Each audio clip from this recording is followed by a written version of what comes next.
दोस्तों, last video में हमने बेटर कॉल सॉल सीरीज के पहले 8 एपिसोड एक्सप्लेन किए थे और लास्ट के बचे 2 एपिसोड मैं आज लेकर आया हूँ। उम्मीद है आपने वो सीरीज देखी होगी, इसलिए लास्ट के 2 एपिसोड देखने तो बनते हैं। पिछली वीडियो में हमने देखा कि चक गलती से इलेक्ट्रोमैग्नेटिक वेव के एरिया में आ जाता है, लेकिन जब जिमी उसको आवाज लगाकर बताता है कि वो गलती से बाहर आ गया तो चक को गहरा धक्का लगता है। अब आगे क्या होता है देखने के लिए हमारे साथ बने रहें। 9th एपिसोड में हम देखते हैं चक जिमी के साथ बाहर गार्डन में ही बैठा हुआ था। फिर जिमी चक को अपने जूते उतारकर नीचे लगी घास का मजा लेने के लिए कहता है और जब चक जूते उतारकर अपने पैर घास पर रखता है तो उसको भी बहुत ज्यादा मजा आने लगता है, क्योंकि चक ने ये मजा बहुत सालों बाद लिया था।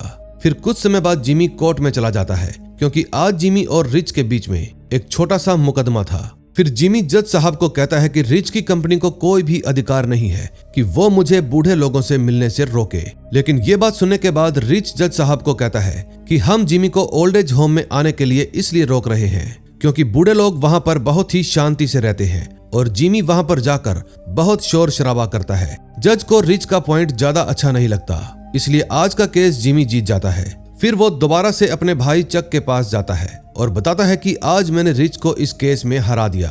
लेकिन चक तो जिमी की ये बात सुनकर बिल्कुल भी खुश नहीं था।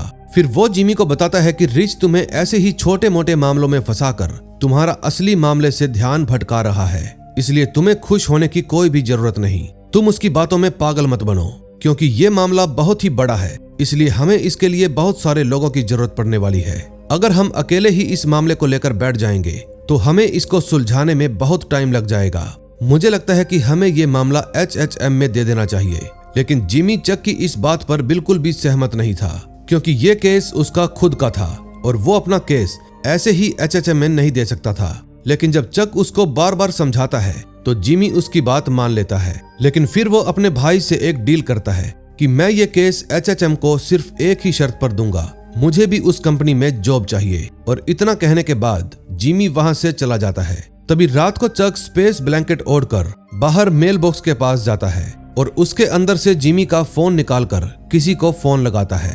अब चक ने किसके पास फोन लगाया था ये हमें आगे पता चलेगा। अगले सीन में हम देखते हैं माइक एक प्राइज नाम के आदमी के पास मिलने के लिए जाता है। इस समय उसके साथ 2 और आदमी भी थे और ये तीनों यहाँ पर उसकी सिक्योरिटी के लिए आए थे।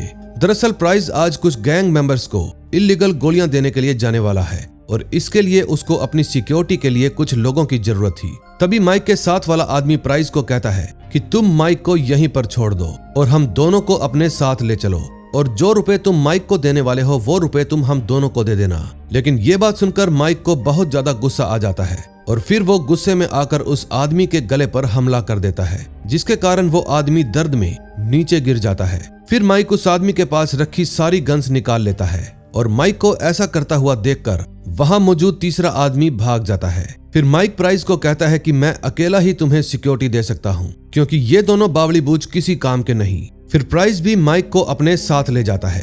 तभी माइक प्राइस को कहता है कि तुमने हम तीनों को $500 देने की बात की थी, लेकिन अब मैं अकेला ही $1500 लूंगा। फिर प्राइस भी माइक की ये बात मान जाता है। दूसरी तरफ जिमी और चक दोनों ही HHM कंपनी में जाने के लिए तैयार हो रहे थे।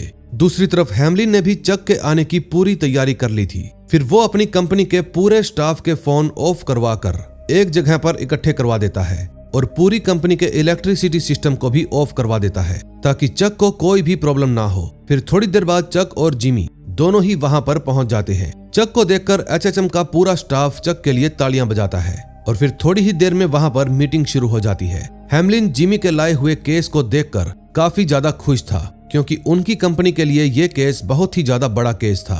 फिर जिमी हैमलिन को कहता है कि मैं मेरा ये केस तुम्हें बस एक ही शर्त पर देने के लिए तैयार हूँ और वो शर्त ये है कि तुम मुझे अपनी कंपनी में मेरा खुद का ऑफिस दोगे और मेरा वो ऑफिस चक के ऑफिस के बिल्कुल बगल में होना चाहिए। जिमी की ये बात सुनकर हैमलिन थोड़ा शांत हो जाता है। फिर वो वहां पर मौजूद बाकी के स्टाफ को बाहर भेज देता है ताकि जिमी और चक से अकेले में बात कर सके। फिर वो जिमी को कहता है कि हम ये केस तो चाहते हैं, लेकिन तुम्हें इस कंपनी में पार्टनर नहीं बना सकते। इस केस के बदले में हम तुम्हें अच्छे खासे पैसे देंगे और चाहो तो कुछ पैसे एडवांस में भी दे देंगे। लेकिन जिमी हैमलिन की ये बात सुनकर बहुत ही ज्यादा गुस्सा हो जाता है। फिर वो हेमलिन को कहता है कि मुझे पता है तुम मुझसे नफरत करते हो और मैं भी तुमसे नफरत करता हूँ, लेकिन मैं इस केस के लिए तुम्हारे लिए जो मेरे दिल के अंदर नफरत है उसको एक कोने में छुपा सकता हूँ और तुम चाहो तो तुम भी ऐसा ही कर सकते हो। अब जिमी के इतना समझाने के बाद भी हेमलिन उसको अपनी कंपनी में नहीं रखना चाहता था, इसलिए गुस्से में आकर जिमी हेमलिन को कहता है कि मैं तुम्हें मेरा केस नहीं दूंगा। फिर जिमी के जाने के बाद वहां पर किम आती है और हेमलिन को कहती है कि आखिर तुम जिमी को अपनी कंपनी में क्यों नहीं रखना चाहते। ये बात सुनकर हेमलिन उस पर भड़क जाता है और कहता है कि इस बारे में तुम्हें कुछ भी आइडिया नहीं है कि वो हमारे साथ क्या कर सकता है, इसलिए दोबारा इस मैटर को लेकर मेरे पास मत आना। अगले सीन में हम माइक और प्राइज को देखते हैं। इस समय प्राइज अपनी पार्टी के आने का इंतजार कर रहा था। तभी थोड़ी ही देर बाद उसके पास एक गाड़ी आकर रुकती है जिसके अंदर से नाचो और उसके साथी निकलते हैं जिनके साथ प्राइज की डील होने वाली थी। फिर सबसे पहले प्राइज नाचो को पैसे देने के लिए कहता है। फिर नाचो प्राइज को वो पैसे दे देता है। फिर प्राइज उन पैसों की गिनती करने लगता है और देखता है कि उन पैसों में $20 कम है। फिर माइक नाचो को कहता है कि पहले $20 दो, नहीं तो डील कैंसल। अब नाचो भी माइक की ये बात सुनकर काफी ज्यादा हैरान रह जाता है क्योंकि माइक सिर्फ $20 की वजह से ये डील कैंसिल कर देना चाहता था। फिर नाचो माइक को बिना कुछ बोले अपने पास से $20 निकाल कर प्राइज को दे देता है, जिसके बाद प्राइज नाचो को वो दवाई दे देता है जिसको लेकर नाचो और उसके साथी वहां से निकल जाते हैं। फिर जब प्राइज और माइक गाड़ी में जाकर बैठते हैं तो प्राइज माइक से पूछता है कि तुम्हें पहले से कैसे पता चला कि इस काम में सिर्फ एक ही आदमी की जरूरत है। फिर माइक प्राइज को बताता है कि मैं पहले ही इस गैंग की पूरी जानकारी लेकर आया था और जो आदमी तुमसे वो दवा लेने के लिए आया था उसका नाम नाचो है, जो अपने बॉस से छुप कर ये डील कर रहा था और वो इस डील में कोई भी गड़बड़ नहीं चाहता था। प्राइज माइक की ये बात सुनकर काफी ज्यादा इम्प्रेस हो जाता है और फिर माइक को उसके हिस्से के पूरे $1500 दे देता है। अगले सीन में हम किम को देखते हैं जो जिमी से मिलने के लिए जाती है। फिर जिमी किम के सामने उसके बॉस की बहुत ज्यादा बेइज्जती करता है, लेकिन तभी किम कहती है कि तुम्हें हेमलिन का ऑफर एक्सेप्ट कर लेना चाहिए था। हेमलिन तुम्हें जो पैसे देगा तुम उन पैसों से अपनी खुद की फर्म शुरू कर सकते हो। लेकिन किम की बात सुनकर जिमी उस पर भी भड़क जाता है और कहता है कि क्या हेमलिन ने तुम्हें मेरे पास यही कहने के लिए भेजा है। फिर किम को भी थोड़ी शर्म महसूस होती है, इसलिए वो वहां से चली जाती है। फिर नेक्स्ट डे जिमी चक के घर पर जाता है और उसको सीधा सीधा कहता है कि आज से 2 दिन पहले मैं मेरा फोन बाहर मेल बॉक्स में रख कर गया था। हर रोज की तरह मैंने उस दिन भी मेरे फोन को स्विच ऑफ करके छोड़ा था, लेकिन उस रात वो फोन दोबारा से ऑन हो गया। फिर जब मैंने कंपनी वालों को फोन किया तो मुझे पता चला कि रात को 2 बजे मेरे फोन से किसी नंबर पर कॉल की गई थी और वो नंबर किसी और का नहीं बल्कि हेमलिन का था। इसलिए मुझे अब पूरा यकीन है कि वो फोन तुमने ही किया था और तुमने ही हेमलिन को मुझे उस कंपनी में ना लेने के लिए कहा होगा। फिर चक जिमी की सभी बातों को एक्सेप्ट कर लेता है और कहता है कि मैंने ही हेमलिन को तुम्हें उस कंपनी में ना रखने के लिए कहा था क्योंकि तुम एक असली लॉयर नहीं हो।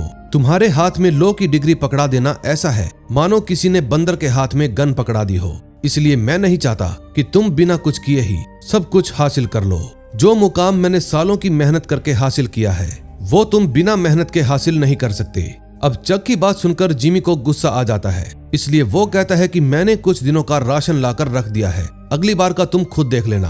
और इतना कहने के बाद जिमी चक के घर से चला जाता है। फिर चक भी जिमी को रोकने की बहुत कोशिश करता है, लेकिन जिमी चक की हर एक बात को नजरअंदाज कर देता है और अपनी गाड़ी को लेकर वहां से चला जाता है। अब लास्ट एपिसोड में देखेंगे क्या होता है।